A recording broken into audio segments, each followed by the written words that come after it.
फटाक खबरें सिर्फ 30 सेकंड में डाउनलोड कीजिए तक ऐप। प्रधानमंत्री जब पंजाब से वापस लौटते हैं तो उनकी बेइज्जती होती है, तो क्या इसमें उनकी बेइज्जती नहीं है कि वो वीडियो कॉन्फ्रेंस के द्वारा पूरा देश उन्हें देख रहा है। ऐसा कोई स्टेट नहीं रहा होगा जहां उन्होंने बातचीत नहीं की होगी और उन्होंने पूरे भारत में ये मानदेय बढ़ाया था और वो आज तक नहीं मिला। क्या इसमें उनकी बेइज्जती नहीं है?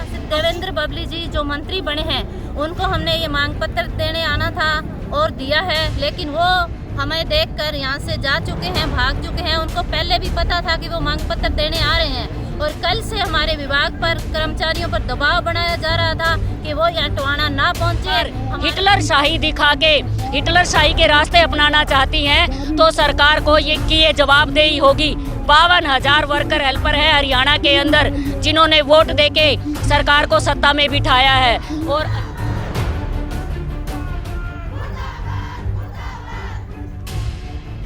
पिछले कई दिनों से प्रदेश में आंगनबाड़ी वर्कर्स का धरना प्रदर्शन जारी है।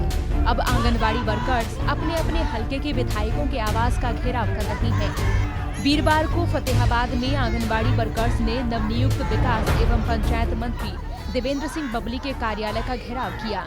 इस दौरान आंगनबाड़ी वर्कर्स देवेंद्र बबली के आवास की ओर बढ़ रही थी तो तभी पुलिस बल की भारी मौजूदगी देखने को मिली।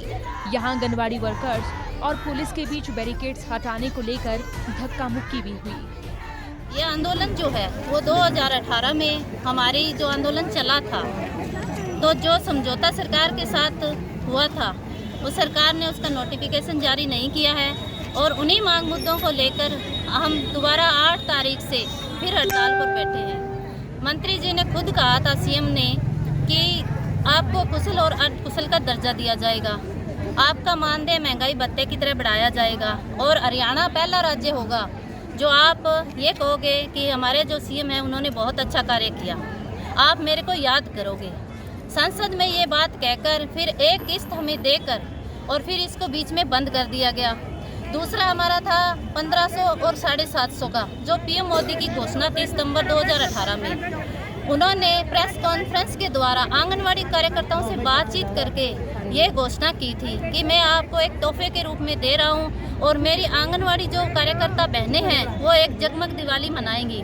तो आज 3 साल से वो सिर्फ एक तोहफा ही रहा है। हम आंगनवाड़ी कार्यकर्ता को वो तोहफा आज तक नहीं मिला है और वो जगमग दिवाली हम आज तक नहीं मना पाए हैं। तो क्या ये देश के प्रधानमंत्री जब पंजाब से वापस लौटते हैं तो उनकी बेइज्जती होती है, तो क्या इसमें उनकी बेइज्जती नहीं है कि वो वीडियो कॉन्फ्रेंस के द्वारा पूरा देश उन्हें देख रहा है। ऐसा कोई स्टेट नहीं रहा होगा जहां उन्होंने बातचीत नहीं की होगी और उन्होंने पूरे भारत में ये मानदेय बढ़ाया था और वो आज तक नहीं मिला। क्या इसमें उनकी बेइज्जती नहीं है?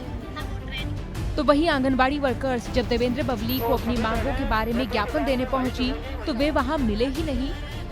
देवेंद्र बबली जी जो मंत्री बने हैं उनको हमने ये मांग पत्र देने आना था और दिया है, लेकिन वो हमें देखकर यहाँ से जा चुके हैं, भाग चुके हैं। उनको पहले भी पता था कि वो मांग पत्र देने आ रहे हैं और कल से हमारे विभाग पर कर्मचारियों पर दबाव बनाया जा रहा था कि वो यहाँ टोहाना ना पहुँचे। हमारे नोटिस जारी किए गए हैं कि टर्मिनेट कर दिया जाएगा। हम पूछना चाहते हैं, जब हम कर्मचारी ही नहीं हैं तो हमें कैसे टर्मिनेट करोगे? पहले तो हमें कर्मचारियों का दर्जा दो, फिर हमें टर्मिनेट किया जाए। तो आज जो बातचीत हुई है आपकी, आपने आगे की भी कोई चेतावनी दी? आगे क्या आज हमारी बातचीत हुई है। देवेंद्र बबली जी हमारे बीच में नहीं आए, उन्होंने हमारा मांग पत्र नहीं लिया, बल्कि उनके भाई के द्वारा मांग पत्र लिया गया है।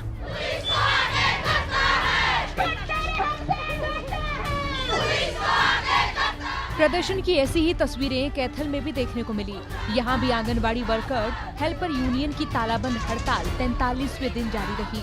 सैकड़ों की संख्या में हेल्पर वर्कर जिला सचिवालय में एकत्रित हुए और उसके बाद विधायक लीलाराम गुज्जर के निवास स्थान पर नारेबाजी करती हुई पहुंची।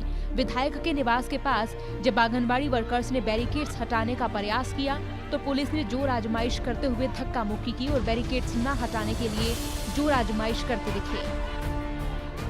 कैथल के जो विधायक है लीलाराम गुर्जर जी, उनके नाम एक मांग पत्र सौंपा है और ये मांग पत्र सौंपते हुए उनसे ये अनुरोध किया है कि हरियाणा सरकार मांग पत्र पे बातचीत करने की बजाय विक्टिमाइजेशन का रास्ता अपना रही है, जिस कड़ी में हमारी 6 यूनियन की नेताओं को टर्मिनेट किया है।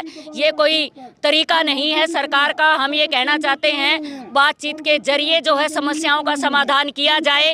अगर सरकार हिटलर शाही दिखा के हिटलर शाही के रास्ते अपनाना चाहती हैं तो सरकार को ये जवाबदेही होगी। 52,000 वर्कर हेल्पर है हरियाणा के अंदर जिन्होंने वोट देके सरकार को सत्ता में बिठाया है, और हम ये कहना चाहते हैं इस रास्ते से अगर सरकार पीछे नहीं हटी तो ये आंदोलन तेज होगा और इसका भुगतान सरकार को और विभाग को झेलना पड़ेगा। बीजेपी सरकार का कोई भी नुमाइंदा है, वो कोई भी उसकी कथनी और करनी में बहुत फर्क है। वो कहता कुछ और करता कुछ है। अभी थोड़े दिन पहले हम प्रदर्शन करते हुए आए थे विधानसभा सत्र लागू होने से पहले, और लीलाराम विधायक जी ने खुद आकर हमारा मांग पत्र लिया था और हमें विश्वास जताया था कि आप लोगों की आवाज़ को मैं विधानसभा में उठाऊंगा, आप लोगों की सभी मांगे जायज हैं। लेकिन विधानसभा के अंदर आप सभी लोगों ने देखा है आंगनबाड़ी के लिए उन्होंने एक शब्द भी नहीं बोला लीलाराम विधायक जी ने। इसीलिए सभी आंगनबाड़ी वर्करों में रोष है और ये इसीलिए मतलब लीलाराम विधायक जी को कोसने के लिए उनकी निवास स्थान पर आई है। आंगनबाड़ी वर्कर्स का प्रदर्शन कब रुकेगा ये तो वक्त ही बता सकता है, लेकिन पिछले कई दिनों से जो तस्वीरें देखने को मिली हैं उनसे यही लगता है कि जब तक इनकी मांगों पर सरकार सहमति जाहिर नहीं करती है तब तक इनका प्रदर्शन ऐसे ही जारी रहेगा। फतेहाबाद जितेंद्र मोंगा और कैथल से वीरेंद्र पुरी की रिपोर्ट। हरियाणा की चौगरदे की खबरों के लिए बने रहिए हरियाणा तक के साथ।